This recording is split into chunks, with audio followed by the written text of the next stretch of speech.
Super Rugby semi-finals this weekend, folks. 4 Kiwi teams remain, somehow including my Blues as the lucky loser, being the highest ranked of last week's losing side, get rewarded with a trip to the number 1 Hurricanes.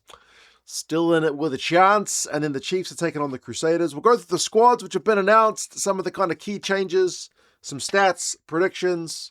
You guys can let us know your thoughts. I feel like the tastier of the two is the Friday game. It's the Chiefs hosting the Crusaders. Why do I say this one is tastier? Well, it's second against third, so they are closer to each other on the table than the Blues and the Hurricanes, who finished some distance apart. And the Chiefs are at home, but the Crusaders, even with their poor start to the season, did the double over the Chiefs this year, including that away win in round 3 when the Crusaders weren't looking that good. So there's going to be a bit of confidence amongst this Crusaders outfit. And man, finals footy is just what the Crusaders do. But yeah, the Chiefs at home, with their try-scoring record, top point scorer, they should be a tough team to beat. What changes have the Chiefs made? Well, the front row is the same. Norris, Tokiaho, and Ahio, including Tokiaho, who's got 11 tries this year. He's scored tries in 6 of the last 7 games. And I think it's 7 tries all up, because in one of them he got 2. So he is an absolute wrecking ball and close range, a very hard man to stop from that Chiefs maul.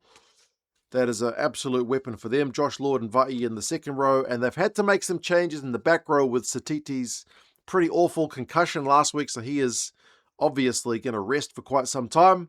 So they've put Parker to number 8, Finau is up from the bench, and Jacobson still captains the side at number 7. So it's very steady as she goes in the Chiefs' front row. Ratsama and McKenzie continue on at 9 and 10. McKenzie is the top points scorer in Super Rugby this year. He scored a couple of tries last week. He's been kicking his goals.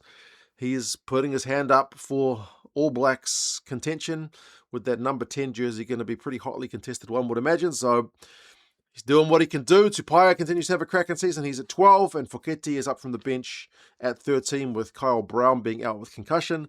Also, Coombs Fabling is up on the right wing. Taumoefalau bagged a couple himself, is on the left, and then Hutchinson, who's having a cracking season, to be fair. Very, very dangerous ball carrier, is there at 15. Other changes on the bench, Kalen Boshier comes in as your Lucy replacement. Leroy Carter, who was initially named last week on the bench but was a late scratching, is back. And then Xavier Rowe replaces Tahuri Orangi as the replacement number 9. So Satiti and Brown, the main 2 guys missing from this Chiefs lineup. For the Crusaders, best news for you is the fact that Fletcher Newell is back fit, because last week he did a good job, but George Bauer was having to start at tight head, which is not his usual position. He's still covering tight head this week, but you'll feel a lot more comfortable having a regular All Black starter there as your starting tight head prop. He's alongside Taylor and Brewis, Shalfoon and Hannah, having a cracking season, to be fair. These 2 guys, Jamie Hannah with the line-out wins, with the offloads last week, he was in crazy form. And then Blackadder, Fainganuku and Leo Willie, the same back row as last week. Fainganuku and Leo Willie, I think, are the 2 New Zealand top ball carriers, just in terms of pure number of ball carries. These guys are absolutely getting through some work. Leicester's busting tackles, so winning turnovers. Willie, I think, bagged a few tries against the Chiefs earlier this season, so both absolutely guys to look out for. Hotham and Kemara, the same 9-10 combo as last week. Havili having a season as well. He's at number 12. His battle up against Tupaia will be fascinating. Eno's had to come in for the injured McLeod, who joins a very long Crusaders injury list, to be fair. Like, I think the Hurricanes are probably looking the best at the moment in terms of the shortest injury list. The Crusaders injury list is really pretty long, but they've still got a good looking starting 15. Fihaki Reese on the wings, and Johnny McNichol, who's stepping up to fill Will Jordan's boots pretty bloody comfortably. The 35-year-old continues on at fullback. Letio Sexton Bauer, the front row replacements. Cahill and Gardner, the other 2 forward replacements. Preston Rehana, and then Macca Springer comes into the 23 in that 23 jumper. Some stats for both these sides. Last week, the game against the Reds for the Chiefs was probably the most even of the 3 qualifying finals. And a lot of areas were pretty even. Like, both sides had cracking tackle percentages. The Chiefs were at 92. The Reds were also in the 90s. Both sides had discipline, which was good in terms of being under 10 penalties conceded. They both had yellow cards, but they weren't like 15 penalties conceded, which you can see happen to teams sometimes. But one area they did really dominate against the Reds, and I think was reflected on the scoreboard, was just those post-contact meters. Like there were a similar number of carries, but boy, were the Chiefs able to get more ground out of it. So might be a tougher prospect against the Crusaders, who defended their line pretty vehemently against my Blues, but that's going to be an area where they'll be looking to get some go forward. And, solid lineup last week. Should be well prepared, you feel like, for this game based on a cracking battle against the Reds last week. For the Crusaders, obviously went down early against the Blues, but had a cracking comeback. And just in those key areas, like in terms of being able to go down the Blues end and convert, and then stop the Blues from doing the same, were really, really efficient. Their tackle percentage was also great, 89%.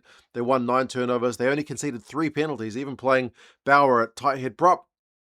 So lots to like about the Crusaders' performance last week, although the line-out numbers were not great. It was a little bit shaky.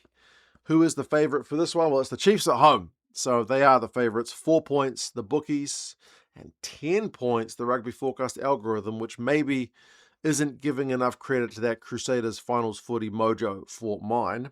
Second game is the Hurricanes against the Blues. Now, these teams have played twice this year, and both have been absolute hidings. 42-19 in Wellington, and then 47-24 at Eden Park. The Blues have not been in either contest against the Hurricanes this year. Well beaten. And the Hurricanes lineup, if anything, is maybe even stronger than last week. I think the only change to the starting 15 is Whittingham coming back in on the left wing for Naholo. They've dropped Punivai, who got a hat-trick from the bench last week, for Naholo, who drops to the bench. Whittingham has 16 tries this year. The second top try scorer is Morby with 13. They've got some absolutely, just gun players this year. Numia, Almua, and Tossi is a big physical front row. They'll be looking to do the job on the Blues scrum, which has not been, like, as I said, they couldn't exert pressure on the Crusaders last week when Bauer was playing tight head. So that'll be an area that looks to get on top. Delaney and Dearns. Dearns is having a very good year. I seem to remember him scoring a charge down try against my Blues in one of the games.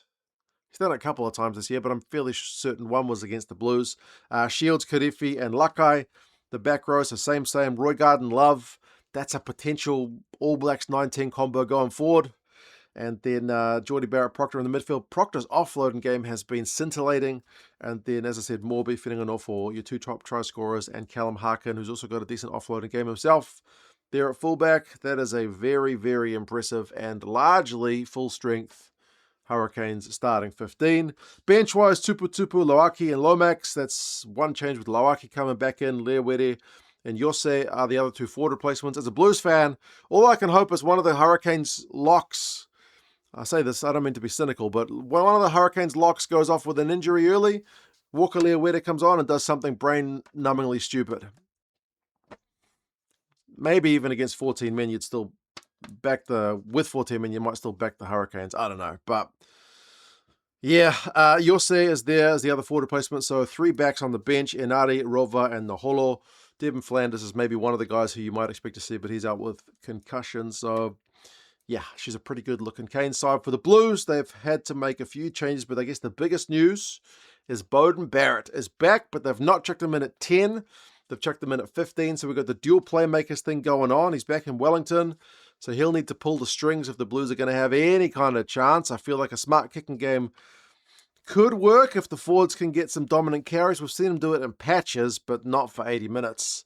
Tuangafasi, Slater, and Renatas, so same front row. Tupulotu and Derry, same second row. Derry's been an absolute tackling machine. I'm still pleased with him, despite how the Blues season has gone in the last kind of 4 or 5 weeks. Torian Barnes, Segna, and Satutu is the back row. So with Rampling suspended after last week's red card, Hoskins is back at number 8. Potentially his last game for the Blues before heading overseas. Segna's been our main line-out guy, so he'll need to secure some ball because it's been another area we struggled with a bit last week.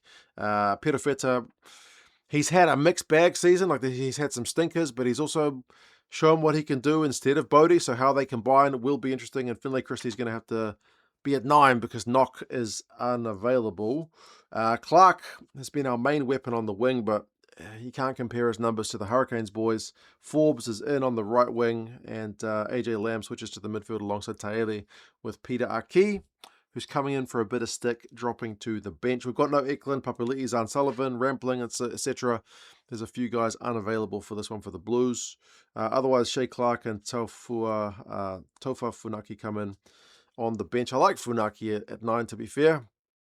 Hopefully he gets on early. He had a good role in that title campaign we had a few years ago when he was getting lots of minutes. Last week, the Hurricanes line-out, which has been a little bit scratchy this year, one of the kind of few chinks in their armour, it was 100% in that game against the Brumbies, and that was despite the conditions. They busted 38 tackles against the Brumbies. The Brumbies couldn't live with them and showed some really great hands in the wet. Love was kicking everything despite the wind. It was quite the show. Maybe they're due a bad performance because last week was pretty, I don't want to say perfect, but it was pretty bang on. The Blues, on the flip side, missed 33 tackles against the Crusaders. And one thing that's becoming a trend is, more often than not, when teams get down the Blues 22, they score. The conversion rate is really high. The Blues are not getting that key turnover, that key tackle to stop a try. Like, I don't know, against the Chiefs, it was a ridiculous number. Against the Crusaders, it was very high conversion rate for them. We just got to stop teams once they get into our 20. There needs to be that desperation, but it's not been there. Plus, 21 turnovers conceded in a roofed stadium, and a line-out which was a bit shaky was concerning. But hey, maybe we're due a good performance. Maybe it's going to flip for both sides. I think the Blues would need that to have a shot. It is on Saturday, 7:05. The Hurricanes are 16-point favourites with the bookies and 20 with the algorithm. So not much fancied, but hey, maybe when you're written off, it is the best chance to strike. The Hurricanes and Banana Skins in finals footy, maybe they go together. This Hurricane side feels different, but we will see. The Crusaders fans should be getting behind the Blues if they can win their game, because if both away sides win, then the Crusaders will get to host a final down in that magnificent stadium of theirs. Hurricanes win, obviously they host a final. Chiefs would like the Blues to win so they can host a final. But yeah, anyway, you guys let us know your thoughts. How do you reckon this week's semis go? Take care, and I'll talk to you guys again soon. See you later.